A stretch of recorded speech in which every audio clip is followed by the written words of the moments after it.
Welcome to Women, Music, Power, a podcast celebrating the voices, journeys, and artistry of women in music. I'm Leah Hinchcliffe. And I'm Mariana Thielen. And this is our love letter to the women who shaped us, the legends, the unsung heroes, the ones still carving their path. So tune in, turn it up, and join us as we celebrate the power of women in music. We don't wield it, it's in our groove. We don't stand still, got to move. We just live it, don't have to prove. If you know, you know. If you don't, we'll show you the way.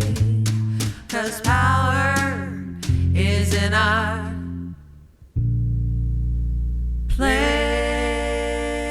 Women, music, power. Well, hi, Leah. Hi, Mariana. We're here at episode 2. I know. It is just mind-blowing that we made it. I know. It's crazy. We were just talking about how we made it in under a year from start to launch. That is really cool. It is pretty great. Yeah. I'm really excited for people to listen to this interview with the amazing LaRhonda Steele. Just having LaRhonda agree to sit down with us was pretty special. She's a real dynamo. Yeah. We got really deep, but then we also just laughed so much. We had such a good time. We did. We got very silly. Yeah. And that will be fun for all of our listeners to find out what we were laughing about. There's a lot in here. There's a good lot. Stuff. It's super good. It's very inspiring and it's very fun. And I noticed that after we interviewed her, we would often say to each other, do your job. Yes. Yes. For sure. I have taken that with me. Me too. Yes. It's gold. It is gold. Thank you, LaRhonda. All right. Well, let's listen to LaRhonda Steele. Oh, yeah. This song is for the full-grown woman.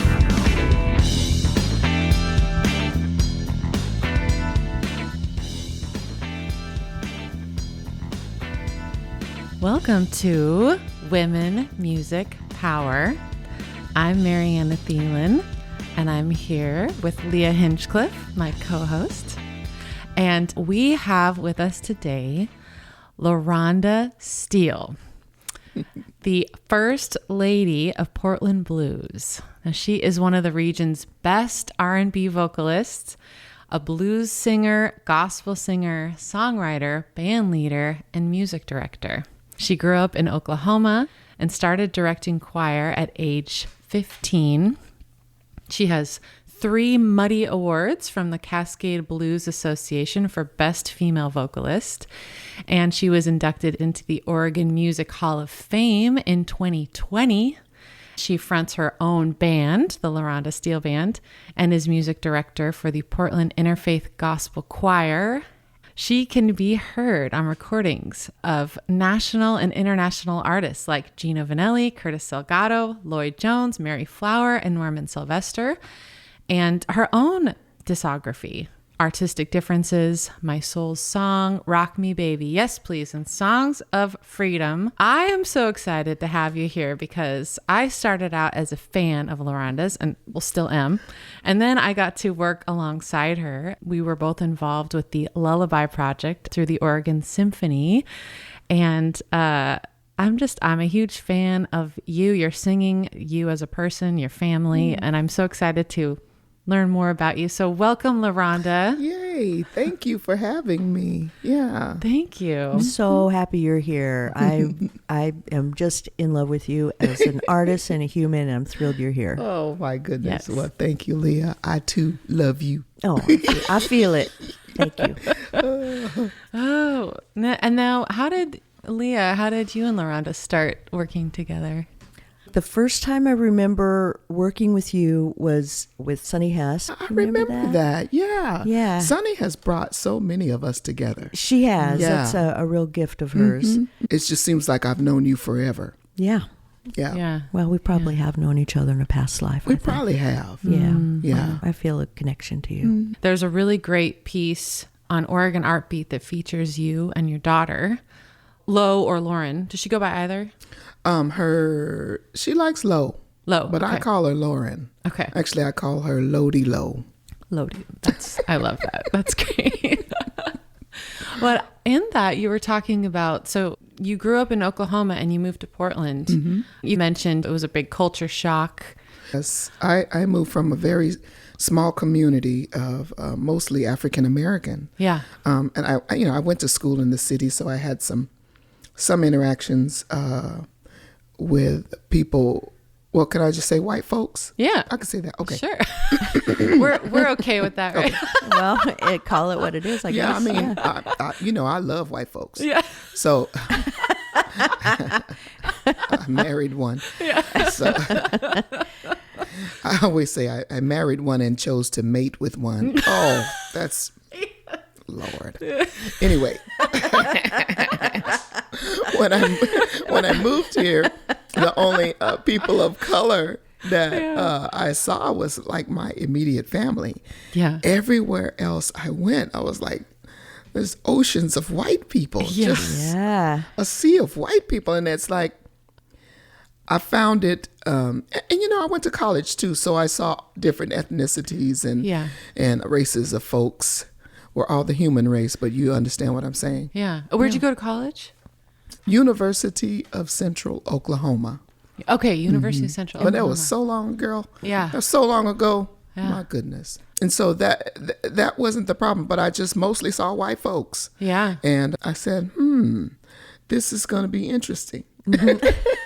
Yeah. And I got on Greyhound bus to go home back to Oklahoma so many times because I just needed to be around my people often. And it's like 2.5 day bus ride. Wow, that's a long ride. Yeah. Oh, Greyhound. Lord have mercy. And so all the people on Greyhound. all the people on Greyhound. So yeah, it was a culture shock.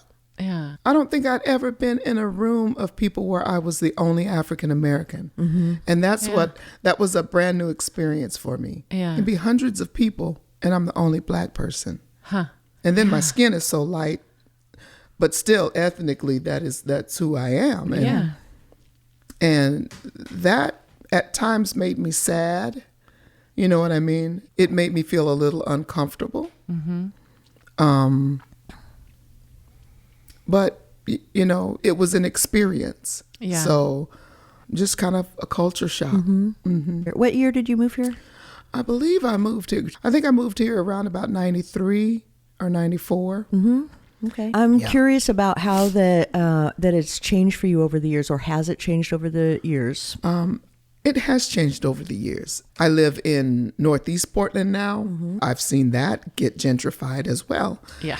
But there were more African American people in that community, and there still are. Yeah. So, and I know a lot of them have, I'll say, been displaced by the rising of rents and different factors, and they kind of have moved to where they call the numbers. Yep. Up in the numbers, because they were offered 3 times the amount they paid for their home. Yeah. And it seemed, that actually happened to my aunt. But I think it's changed. And then too, the more musicians that I have come in contact with, lots of brown and African-American musicians I've gotten a chance to work with. And so that's kind of how it's changed. And I think we live in Northeast Portland, so you're going to have more of a variety. Yeah. Definitely. Yeah. How did you first kind of start getting into the music scene in Portland? Well, I started out, see, I'm kind of a bad girl, I guess. My family is very religious, very conservative, Christian Church of Christ. And so my aunts knew that I sang, and the aunt that I lived with, Aunt Jean. You came out here because of your aunt? Yeah, I graduated college and my life in Oklahoma was kind of not going anywhere. Okay.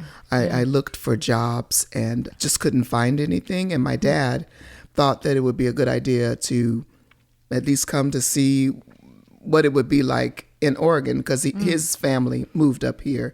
It's a military family. Okay. So my Aunt Jean, he was closest to, and she is the one who said, yeah, I'll take her in for 6 months and see when she can see what happens. Okay. And my Aunt Jean was a wonderful woman. She was a nurse. She worked at the VA hospital.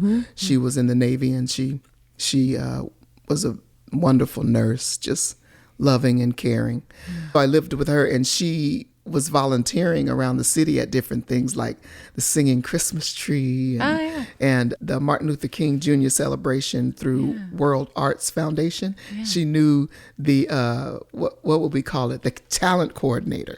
That's what we call it now, because I know it. Yeah. Yeah. And his name is Kenneth Berry, and he is a wonderful educator, and he was putting this community gathering together, which has grown to be something just spectacular. One of the biggest, the biggest thing in the city on celebrating the life and legacy of Dr. Martin Luther King.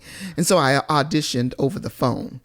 And I sang something for him, and then he said, I want you to join my band, and I want you to, sing in the show and everything. So it was just really cool way that started.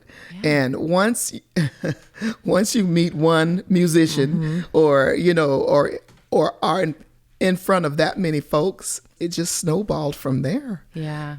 I was so green. I hadn't worked with live musicians before, meaning a band. I didn't start singing with bands until I moved here. I was like 25, 26 years old. Did you study music in college? No. Oh. I should go back to college. I wish I had a better idea of what to do when I went to college.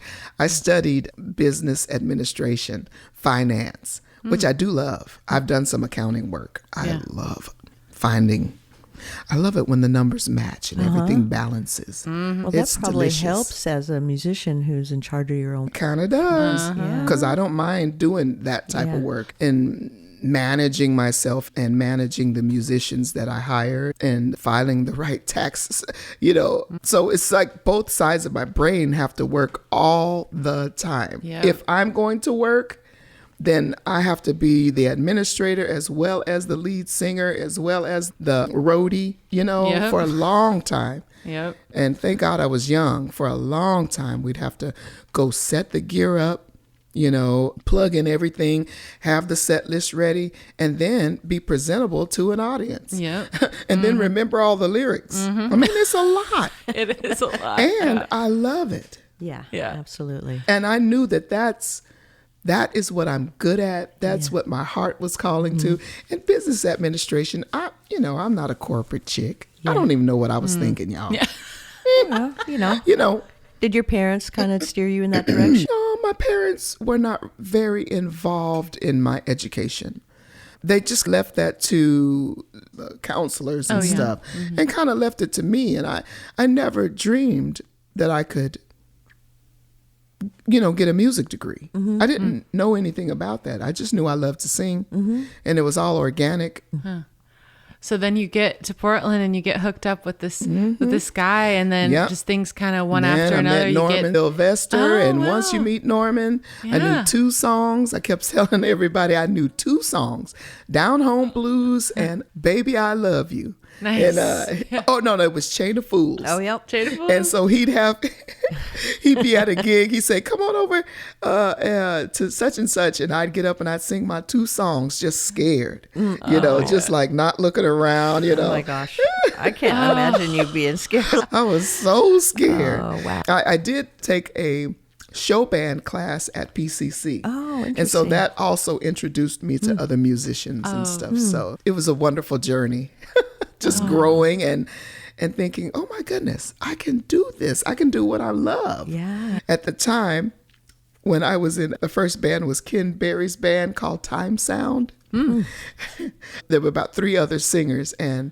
we all became good friends, and we'd spend more money on our outfits and our hair and makeup than we made, because we always had to have a new dress, and these weren't like $100 dresses. It was like, okay, let's go to Ross and what color are we wearing? Yeah. So, Totally. Oh my God. and so we were spending more than we made, but we sounded good. Yeah. And we looked good. Yeah. Huh. Yeah. Oh man. Yes. And then from there on, I can't remember the order in which I started to meet people, but I know the Boogie Cat was a main source. And then I joined a band called Ocean 503 that was a really cool R&B, really vocal band. It was very funky. And we did a lot of things. And then I started to meet more jazz artists and started to do more private parties. And so it's been a gradual growth. Yeah. Yeah. And when did you meet your husband? Because you two worked together. Yeah, I met Mark early on. Yeah, because he and I have been married for 27 years now. Oh, wow. You said your family was pretty religious. Is that something that was hard for them when you started doing secular music? For some of them, yes. Okay. And my dad was, my first album, oh my gosh, was a collection of, with the band Ocean 503, each of us contributed a song to this collaboration, this CD, and it was called Booty Light.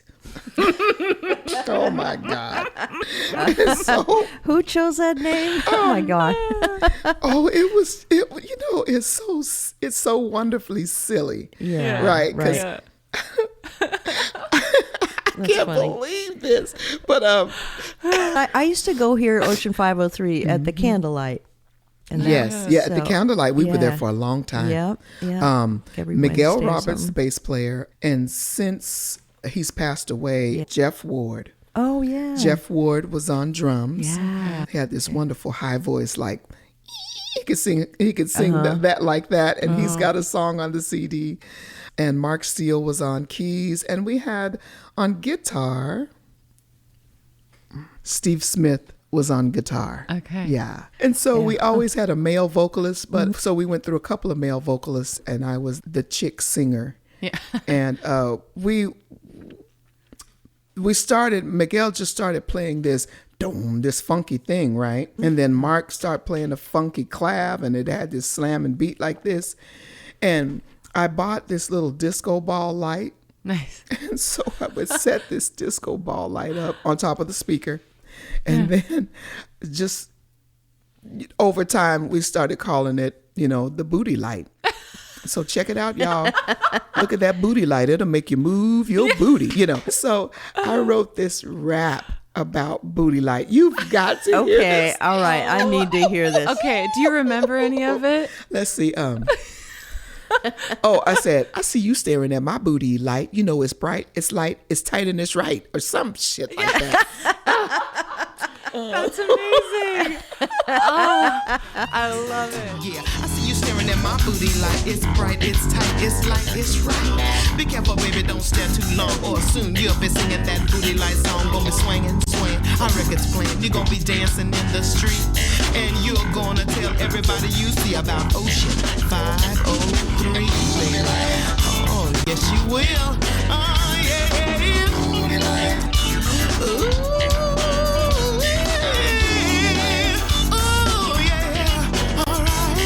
The booty line, yeah.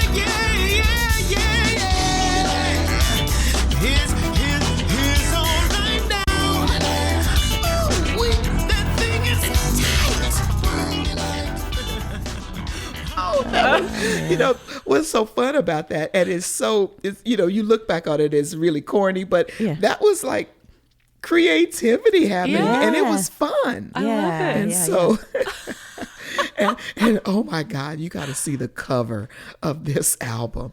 Why, we had all of our faces kind of transposed. We took a picture, and this picture's transposed on this the album cover. And why does the building behind us look like a phallic symbol? Mm-hmm. And then the name of the CD is Booty Light. Oh, God, help us. We didn't know, y'all. We didn't know. Oh my God. We weren't thinking like so Dad's that. going, what are you doing in Portland? Oh, I know. He said, oh, Lord. My mom was like, I knew it was going to happen. I knew it. I knew she was going to get up there. And that's when I met Mark through that band. And then I had to tell them that that he was an African American. And my mom said, she said, he's white, ain't it? And I said, well, he looks like he has some Native American. I'm trying to.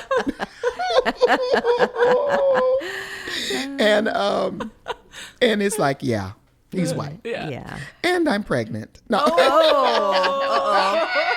Was that true? It was. Yeah. Oh, Okay. wow. Yeah. There you go. And we went back to Oklahoma to get married. Okay. We got married in Oklahoma in my dad's church. Oh, wow. Yeah. I mean, he wasn't in the church that he attended. Yeah. And so they love Mark. Oh, well, They how could love not? him. They said anybody who could put up with me and who could love me, they love them. They were all on his side. Oh, well, that's good to know. So they love him. They really do. Yeah. He seems like a real chill guy. He's very chill. Yeah. We're kind of in a sense though, the opposites attract kind of thing. Yeah. From that song. Yeah. Artistic differences. From that CD, we were early on, because Mark had 2 children from another marriage, and he of course had visitation. We saw the girls all the time. And then we had this little one, Lo.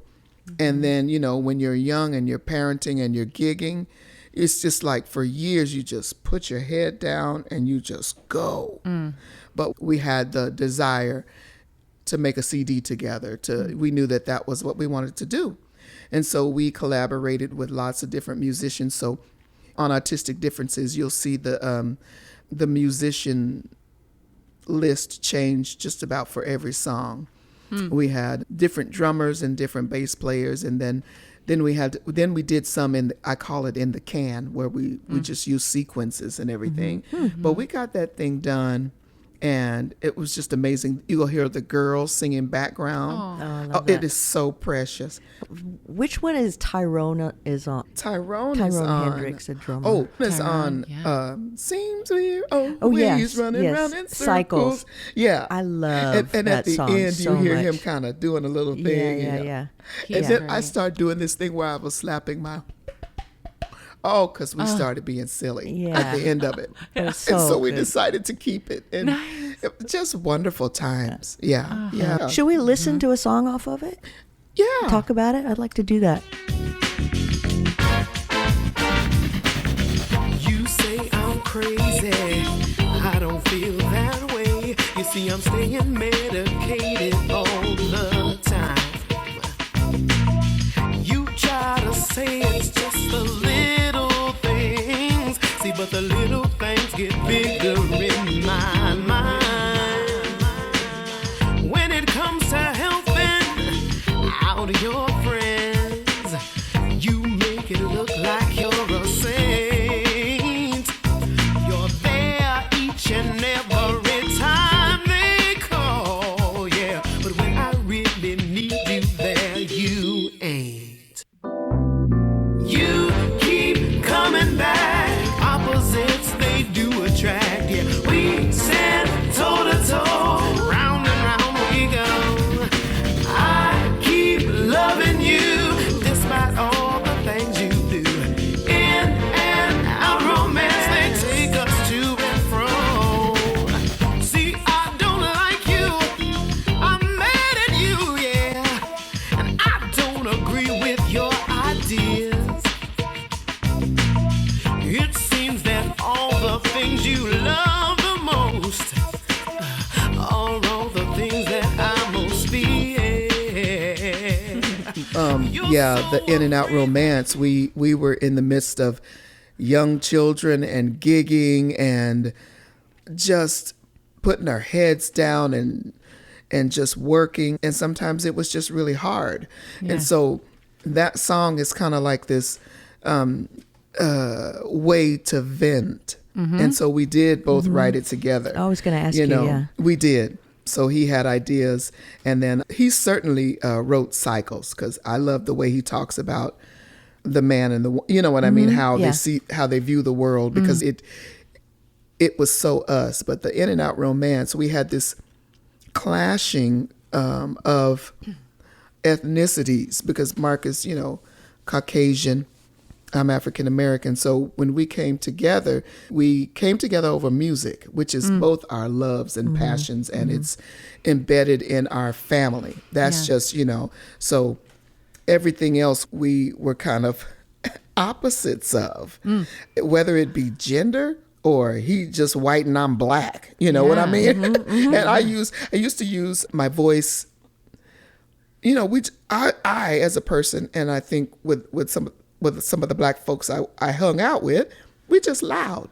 Yeah. I mean, we like to talk loud and we're emphatic about some things, and the emphasis doesn't mean we're angry or that we're judging. We just put emphasis on stuff. And I don't know if that's cultural or what, but very much so the tone of my voice and was something that I had to tone down a little bit. Yeah. And also, I'm pretty reactive, so I had to. So I had to just kind of settle down, which I did for a while, but I'm now back to being overreactive. It's been a long time. Yeah, I've embraced it. And so that one verse, my simple writing, it said, "I don't like you, I'm mad at you, and I don't agree with your ideas." You know what I mean? Yeah. It's like, it seems all the things you love the most are the things that I fear. He's very much so. I'm coming from a pretty closed-minded way of being, and he was a lot more open, and he had traveled and been in bands and has his way of viewing the world, which wasn't necessarily mine. And so we were butting heads on, just not butting heads, but we understood that we didn't agree, on certain things. And culturally, I think when I cooked, I put too much salt in things because I like salt. So I was like, seasoning, honey. And he's like, well, no, I'm not a very good cook anyway. But so we had all these differences, and we were just like, let's go in the basement and write a song about it. Yeah. When I say I'm staying medicated all the time, that was my red wine. Yeah. And I was like, staying medicated all the time so I could deal with this. So that song was fun. And it's kind of like a tongue in cheek. And then I noticed when we would do it live, I was like, ooh, this is so negative. But it's just a way to kind of get that out. Yeah. And that's the way it is with friendships and significant others. Yeah. Opposites, they do attract. Yeah. He's stoic. I'm louder. Yeah. I'm just louder. Even just entering the room, I'm louder, and he's wonderful. I don't know if I could be with somebody who was like me. Right. Lord have mercy. Yeah. It wouldn't make it work. Well, clearly you must love each other if you're willing to sit down together and write about all these things, and you work it out through music, which is absolutely beautiful. I mean, I can relate, right? My husband and I work together. You've worked with partners, and you and Nancy used to work together a lot, right? Yeah, but I do think it's different to have the gender involved, because there totally is a different way that men, just in general, but also I've worked with a lot of male musicians. I know you guys have too. And it's just different. And that's something I'd love to talk about too, about working with women musicians as opposed to men. Yeah. But I've worked with Mark several times, and I've known him for a long time. And it just seems like in the last year or so that he has felt comfortable enough to be goofy with me, and I see that is a part of who he is. Oh, yes. And I'm really happy about that, because I feel like, he finally trusts me, and it's been how long have I known him? 20 years or something. And he's finally opening up and showing me his silly side, which I love, because he's very, he holds everything close to his chest. He does. He really does. Yeah. And it's wonderful, isn't it? When you know a person like that holds everything close, and then they let you in. Yeah. It's an honor. And I feel like that too. Yeah. Yeah, because he could be, it's just silly. And he gets that look in his eye when I know he's going off on ones. I just roll my eyes and I just let him go. He loves to make people laugh, when he's in that mood. Yeah. When he's in that mood, he loves it. And the ladies love, we do the choir together. And so when he does say something, it's really funny. Yeah. And he has everyone's attention. He's not talking all the time like me. Right. So when he does say something, everybody's like, oh my think it's so funny. And I'm like, there you go again, making all the ladies laugh. That's what you do. Swoon. That's so funny.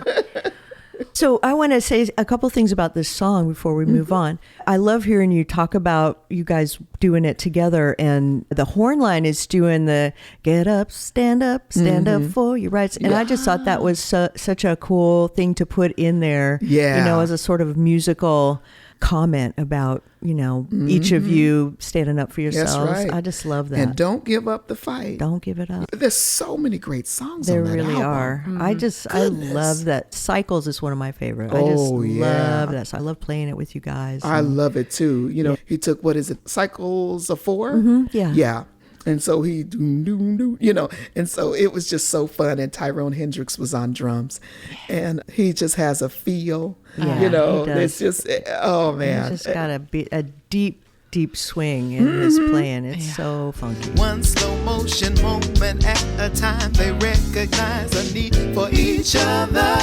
The answers are there, open and bare. Don't feel the need for looking any further. Seems we're always running round in circles, looking for an answer every day. Trying to find the ultimate solution, then forget the question anyway. Seems we're always running round in circles, looking for an answer. So as far as writing, do you write more of the words or do you write more of the melody? How do you guys approach that? He had a lot of the songs already written.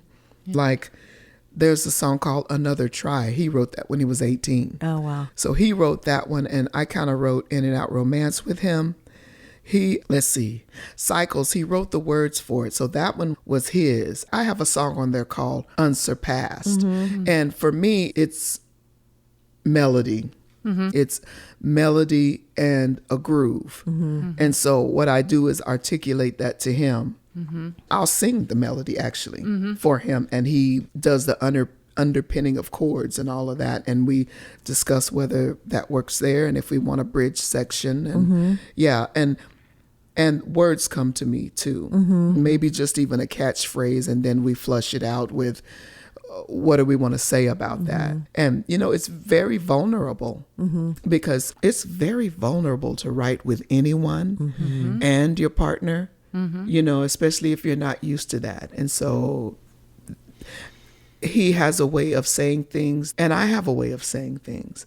I am growing in the ability to write things that to use a broader vocabulary, because I can tell you how I feel. I can just say simply, I had a bad day and I'm tired, but maybe someone else would say it in a more articulate way. And so that part of coming together and being vulnerable like that, of being edited maybe by the other person and feeling all of that, so it takes a lot of trust. Yeah, definitely. Right. When you're saying you're growing to that, do you feel like you need to change, or I'm wondering where that comes from, that idea comes from? Because I'm like, why? I don't know. I had a bad day and I'm tired. That sounds... I'll tell you why, because I enjoy a metaphor. Okay, well then, yeah. I enjoy like when love songs used to say, my heart beats faster when I see you, instead of your titties look good. You know what I mean? I just, Yep.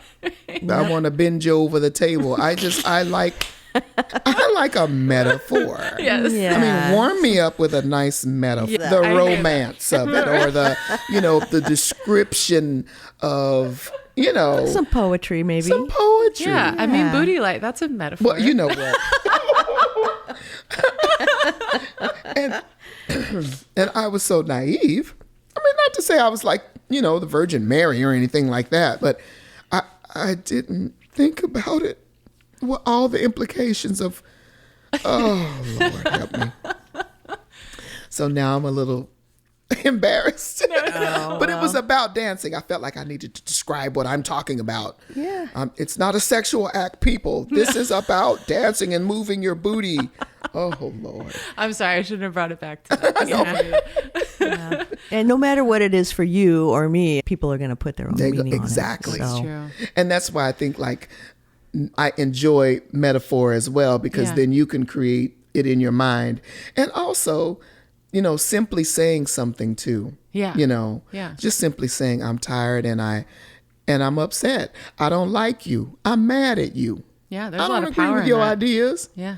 All the things the one, especially the one about you try to scare me like a big bad wolf, and that makes reference to the three little pigs, Right. You try to scare me like a big bad wolf, but this time my house is made of stone. Well, there's some good metaphors. That was good. Yeah. I help write that one now. Yeah. And so I'm just broadening my way of telling a story. Yeah. Is kind of what I meant by that. Yeah. I gotcha. Yeah. I like what you were saying, Leah. We were talking about performing with male musicians and female musicians. But over the years, I started working with so many male musicians. I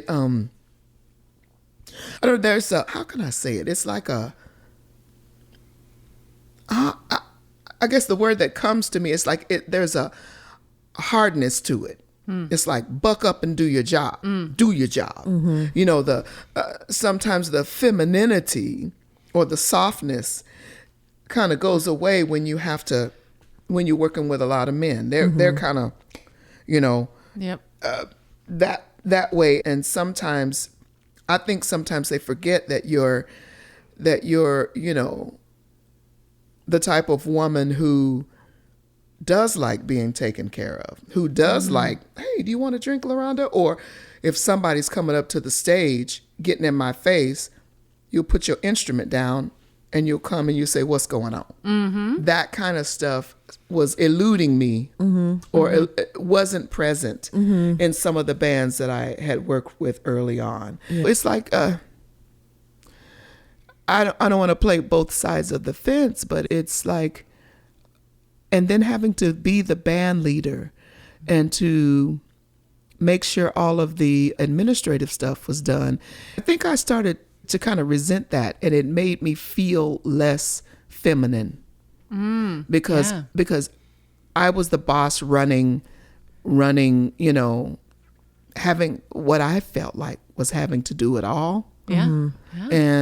And I'm sure that, I understand it more over the years, and that's what I do. And so a lot of the music was loud, and I had to be raw, that kind of presence, because with the blues and stuff and with some of the R&B, it was just really interesting in that they don't really see you as a person anymore. You know what I mean? Yeah.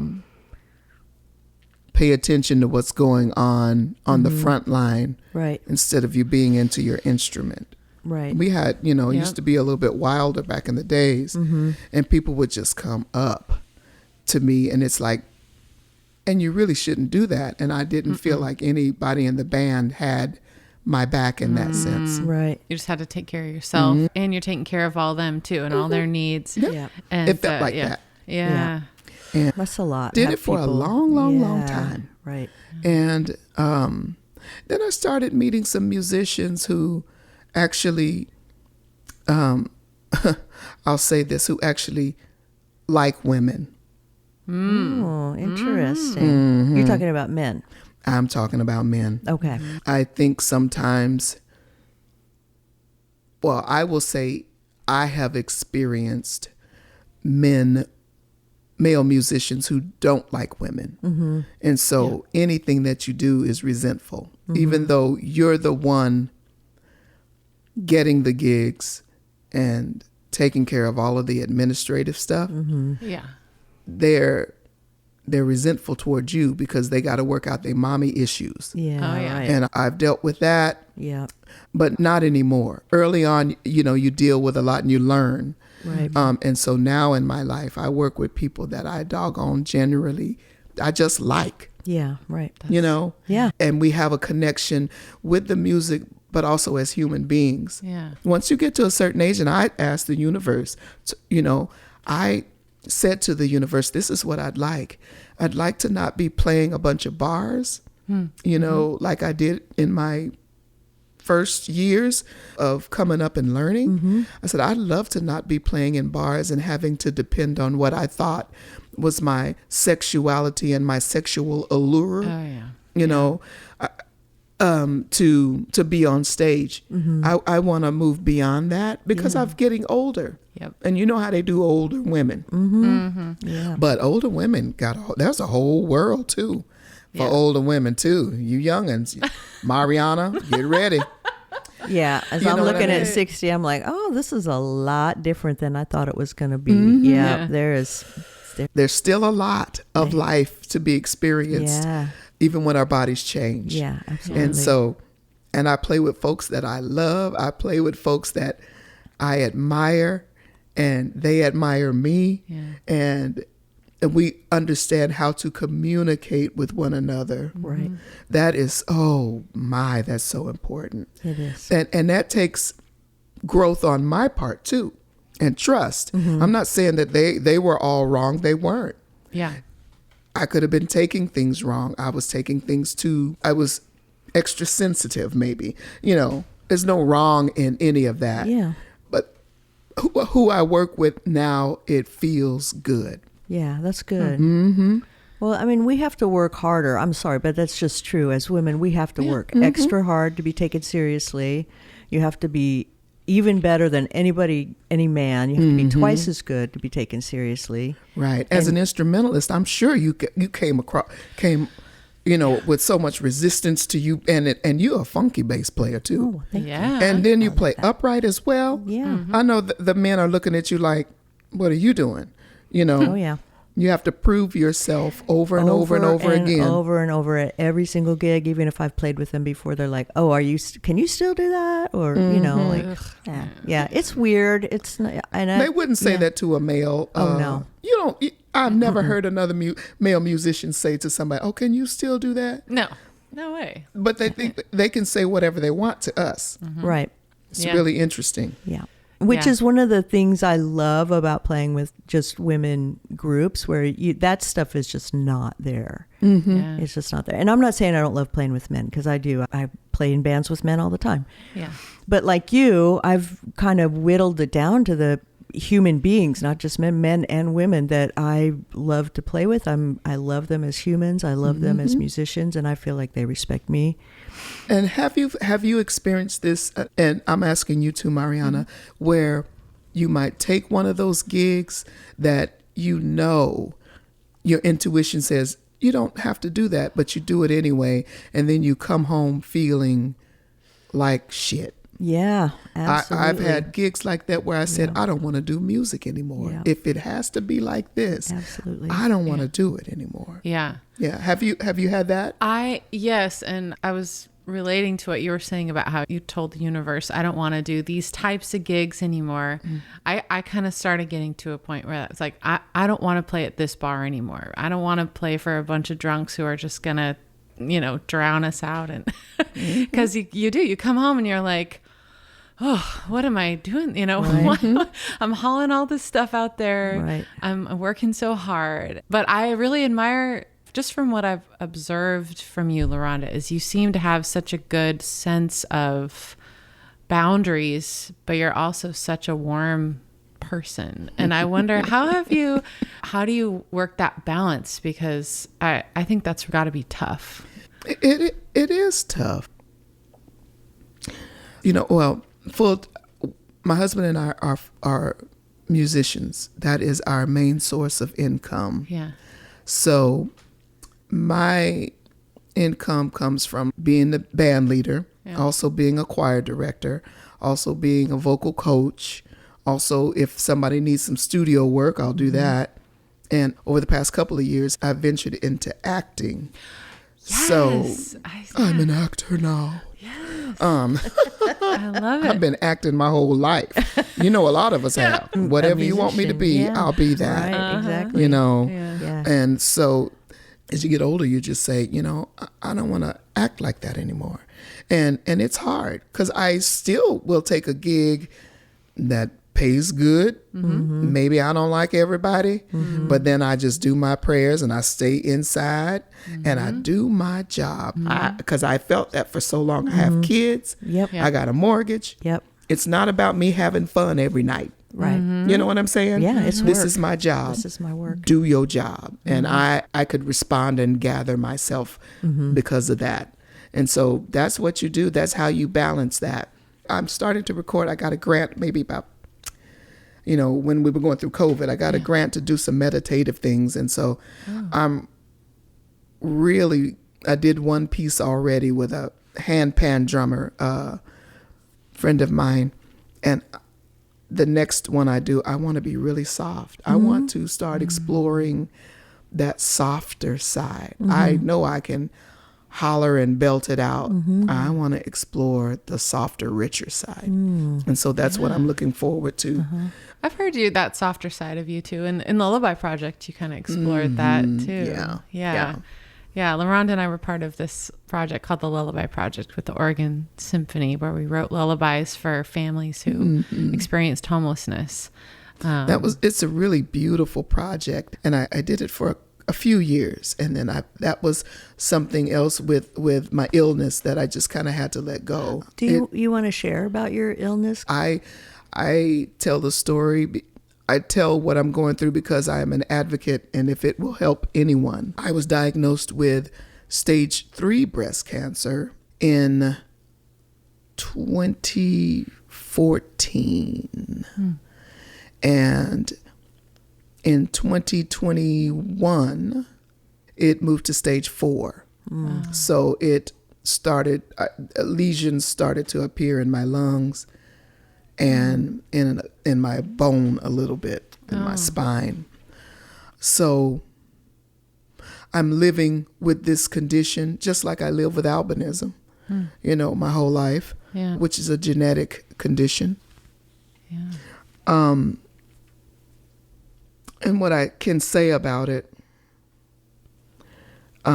there's no active, I get scans regularly, and there's no active disease right now. So the regimen of pills that I'm on, superbiotics I call them, but the regimen of pills, which is an oral chemo and also the hormone blocker, have been keeping the cancer at bay, and I just keep on living. Okay. I just keep on living, and that's why it's so important to just keep discovering the things that I love.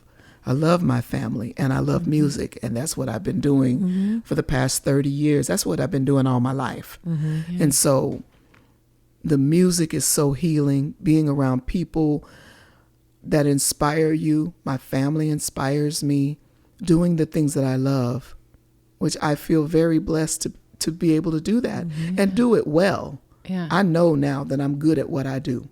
Oh, yeah. I mean, I used to, doubt that, we all have insecurities.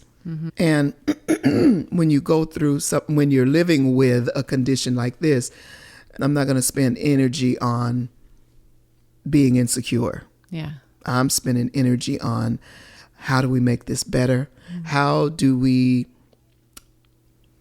be a positive influence, leave a positive legacy? And maybe that's ego. I don't care what it is. It makes me happy, and it gives me purpose. Yeah. It gives me purpose to share music with people too. This feels like a good time to bring up Full Grown Woman. I was Can you going to talk about that say, song? Really? Yes. Were we on the same page? We are. It's happening. We're chilling. Co-hosts, mind meld.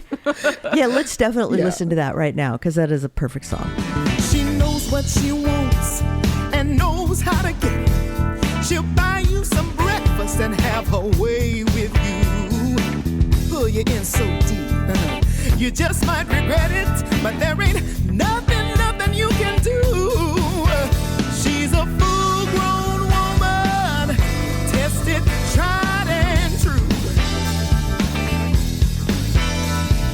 Full-grown woman, baby, she got her eye on you. So you did this song, and it's on an album with one of your friends, Ed. And Edward Snyder. This is one that I wrote. Kind of, again, like my collaboration with Mark on Artistic Differences. Ed had several songs that he had already written and was talking about putting them on an album. And I said, oh, you should record. Everybody should record so that, you know, you leave a legacy. So you mark your time here in this realm on this planet, what you were doing musically. I encourage people to do that. And so we started that project while I was going through treatment for breast cancer, the first round. And so as I'm going through treatment, I'm getting sicker and sicker, going through chemotherapy and going through radiation and going through surgeries. So we were recording it over this like year and a half time span whenever I felt good. Because when you do chemo, that second week, you know, you start to feel better right before you have to take another treatment. So we'd have to plan, you know, when I was able to sing something or when I was able to do something. And sometimes I'd be at the studio just laying on the couch, just being there. And so I had gotten to a particularly low point in treatment, and I just was in pain all the time. And I just got really low and depressed. And then I said, well, I have to remember who I am, you know, go back to my roots. I want to write something that's takes me back to that powerful place.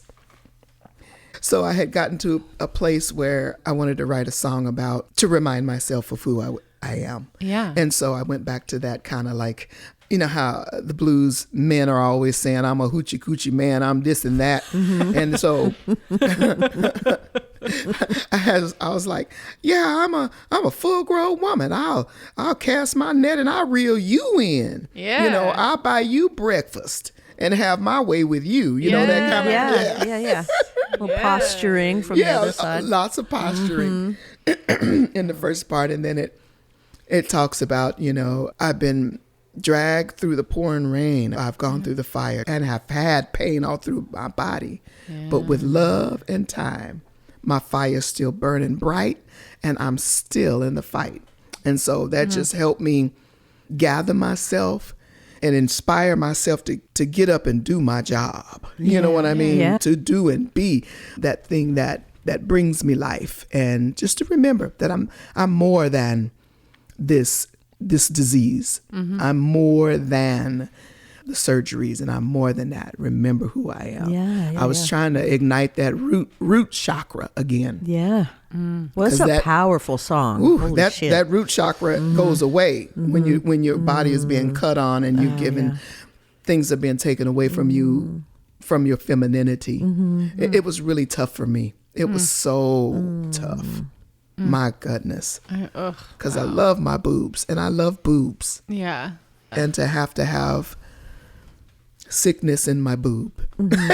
Yeah. It was just, it turned my world upside down. Did you have a mastectomy? I did. I did not have a bilateral mastectomy. Okay. But I had, I had my right breast removed and I've had reconstructive surgery. Okay. Yeah. Wow. And now that's looking at your body be cut up like that. Yeah, that would be losing all your hair. Yeah. Oh my God. Being in pain, wondering if you'll ever get back. You know, it just uncovers when the body gets taken away. The things you rely on, it really. I see how easy it would be to just give up and just, you know, lay in the bed and watch TV all day and not go again. But I'm crazy like that I was not going to be defeated. Yeah. That's that I'm going to live. Wow. Yeah. You were recording while you're going through all this horrific. Oh yeah. It gave me a reason to get up, Yeah. you know, and of course my kids gave me a reason to get up. Yeah. You know, because I was like, I need to see y'all through this craziness. Yeah. Well, were they both still at home then? They were. Okay. Yeah. I think Lo was about 16 or so, and Sarah was she was 12. Yeah. So they both were home. Yeah. Wow. They needed their stepdaughters were visiting and watching the process as well. Yeah. So I had a lot of love surrounding me. And so Mark was with me at every treatment. Wow. Every treatment. He'd sit right there with me while my body's getting filled up with these superbiotics. And he was right there. So That's dedication. yes, I love that human being. Yeah. And you know, one of the things I want to say, how powerful, I know it might sound so cliche that music is healing, music is life, but doggone it, I am living proof of that. Yeah.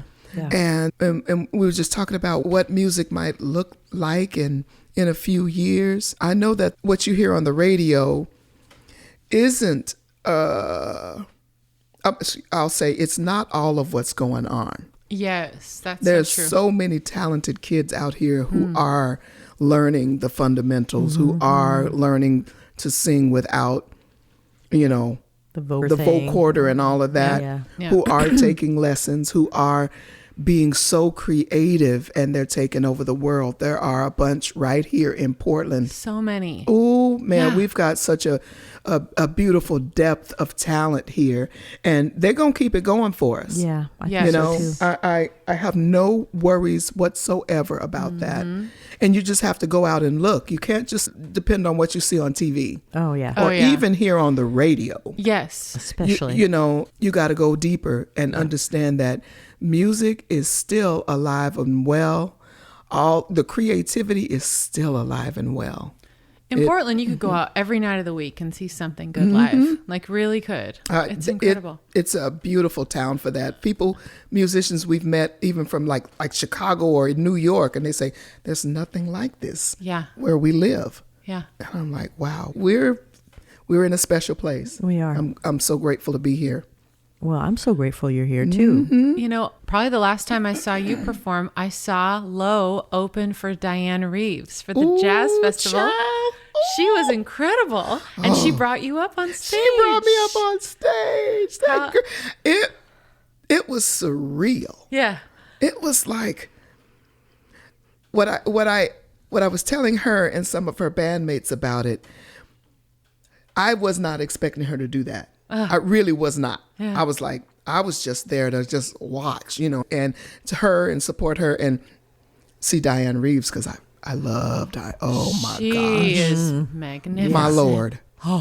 So when she called me up, I was so overwhelmed, because when I got up there on stage, there was like this warmth, this energy, this warm energy that was up there.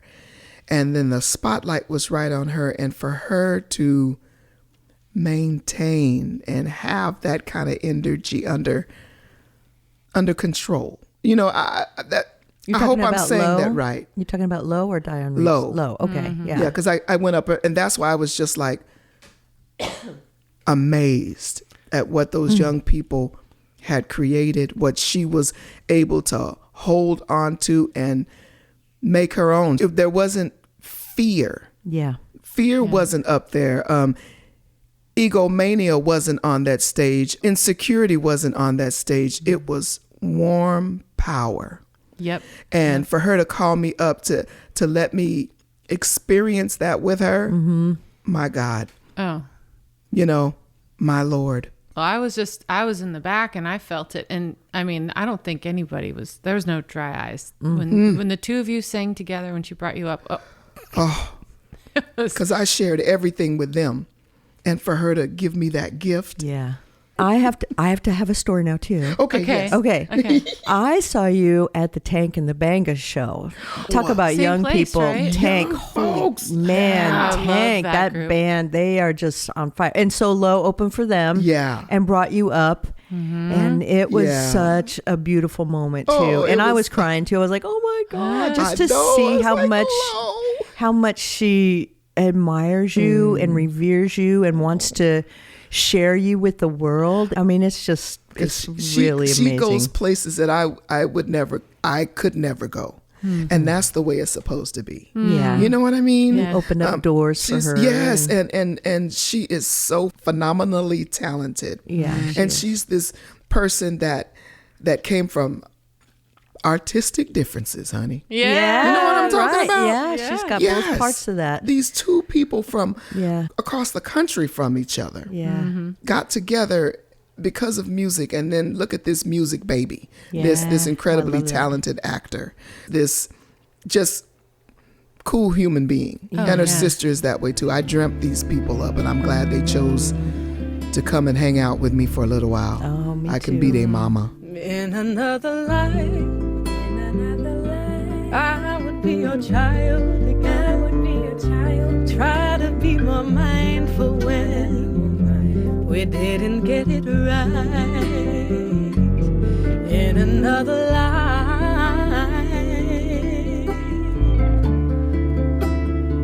I choose you every time.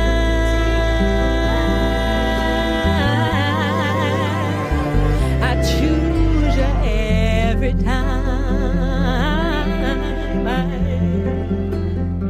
I choose you every time.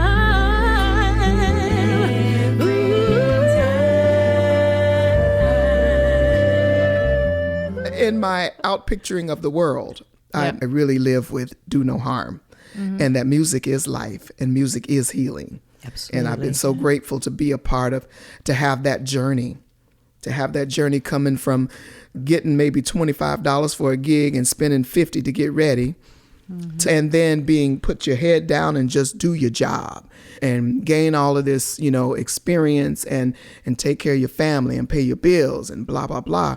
And now to get to the point where I'm more clear about what brings me joy. Yeah. I'm clear in that I am a blessing to the world. It's a beautiful thing. Yeah. I'm so grateful.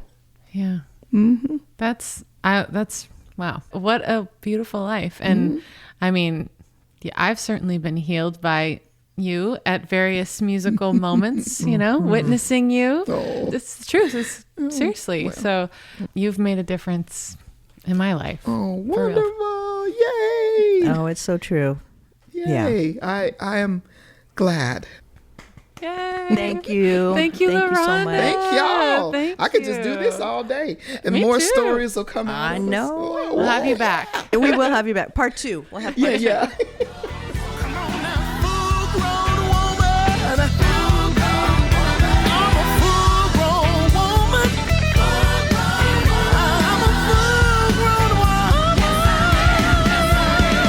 Yeah, yeah. Tested, tried, and true, yeah. Been through the pouring rain, baby. You're never gonna be the same.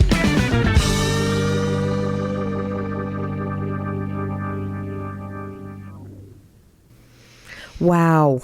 Yeah. Oh my goodness. That was so inspiring. Yeah. Wow. Just being in LaRhonda's presence, she's got a great sense of humor. And I love when she talks about her family, how she gets really, she's just so devoted and loves her daughter so much. You could just feel that, in the room, that kind of palpable love. And it was great to be around that.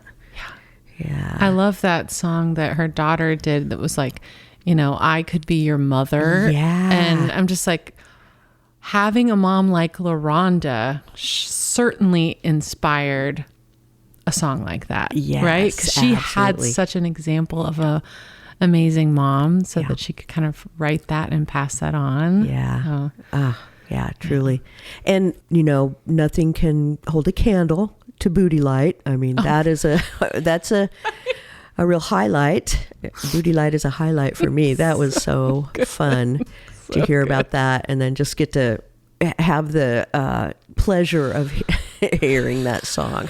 Yes, it was. I'm so happy that we found it and we could use it. And what a joyful, fun moment. That was so much fun. Yeah.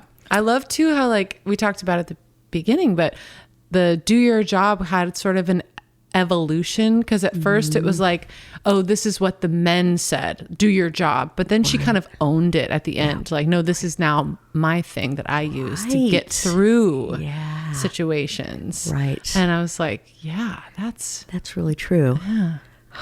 Wow. Well, that was wonderful. Thank you so much for being here with me and doing this. Yes. Thank you, Leah. Yeah. Yes. And we'll see people next week. See you next time. You can find LaRhonda Steele wherever you stream music. And if you want to see her live, check her out this weekend at the Alberta Rose Theatre as part of the Next Waltz concert. That's November 21st through the 23rd. You can also find LaRhonda and her family performing Steele Family Christmas on Monday, December 22nd at Hoku Events on Madison. You have been listening to Women Music Power with your hosts, Mariana Thielen and Leah Hinchcliffe. Please check out our website, WomenMusicPowerPod.com. There you'll find links to all the episodes, find out who's going to be on next, and more bonus content. And check us out on YouTube. Thank you for listening to Women Music Power.